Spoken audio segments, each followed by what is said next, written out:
ചില നേരത്ത് കാലിക്കറ്റ് യൂണിവേഴ്സിറ്റി അങ്ങനെയാണ്. സക്കീർ ബായിക്ക് പോലും സാധിക്കാത്ത കാര്യങ്ങൾ ഞങ്ങൾ നടത്തി കൊടുക്കും, അല്ലെങ്കിൽ ഞങ്ങൾ നടത്തി കാണിക്കുമെന്നാണ് പലപ്പോഴും എനിക്ക് തോന്നാറുള്ളത്. ഓഡ് സെമസ്റ്റർ പരീക്ഷകളുടെ നോട്ടിഫിക്കേഷൻ വന്നപ്പോൾ പല സെമസ്റ്റർ പരീക്ഷകളും പല മാസങ്ങളിലായിരുന്നു.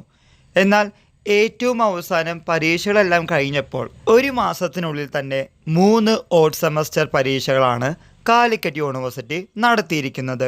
ആദ്യം 5ാം സെമസ്റ്റർ പരീക്ഷകളാണെങ്കിൽ പിന്നീട് 1, 3 സെമസ്റ്റർ പരീക്ഷകളും ഒരു മാസത്തിൻ്റെ ഇടവേളയിൽ കാലിക്കറ്റ് യൂണിവേഴ്സിറ്റി നടത്തി കാണിച്ചു. ഇപ്പോൾ ഇതാ റിസൾട്ട് കൂമ്പാരം. റിസൾട്ടിൻ്റെ മാഫിയ വന്നിറങ്ങിയത് പോലെയാണ് ഇനി വരുന്ന ദിവസങ്ങൾ. 1ാം സെമസ്റ്റർ പരീക്ഷകളുടെ വാല്യുവേഷൻ ഓൾറെഡി കഴിഞ്ഞതാണ്. എന്നാൽ ഡിസംബർ മാസം 16-ന് ഒരു മൈനർ കോഴ്സിന് മാത്രം പരീക്ഷ റദ്ദാക്കിയതിനെ തുടർന്ന് അന്ന് പരീക്ഷ നടന്നിരുന്നു. അല്ലെങ്കിൽ ഈ ആഴ്ച തന്നെ നിങ്ങളുടെ 1ാം സെമസ്റ്റർ പരീക്ഷകളുടെ റിസൾട്ട് വന്നേനെ. ദെൻ 5ാം സെമസ്റ്റർ പരീക്ഷകളുടെ വാല്യുവേഷൻ തുടങ്ങിയിട്ടുണ്ട്. 3ാം സെമസ്റ്റർ വാല്യുവേഷൻ ജനുവരി മാസം 13 തുടങ്ങാൻ പോകുന്നു. ഒരു മാസത്തിനുള്ളിൽ പരീക്ഷ കഴിപ്പിച്ച കാലിക്കറ്റ് യൂണിവേഴ്സിറ്റി ഒരു മാസത്തിനുള്ളിൽ 3 ഓഡ് സെമസ്റ്റർ പരീക്ഷകളുടെ റിസൾട്ടുകളാണ് പബ്ലിഷ് ചെയ്യാൻ പോകുന്നത്.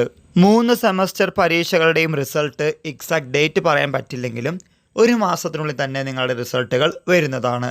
ഇതുമായി റിലേറ്റ് ചെയ്യുന്ന പുതിയ അപ്ഡേറ്റുകൾ കിട്ടുന്ന മുറയ്ക്ക് നിങ്ങളുടെ മുമ്പിൽ ഷെയർ ചെയ്യുന്നതാണ്.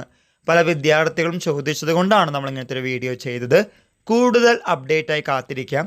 Stay tuned. എല്ലാവർക്കും ഒരിക്കൽ കൂടി നന്ദി, നമസ്കാരം.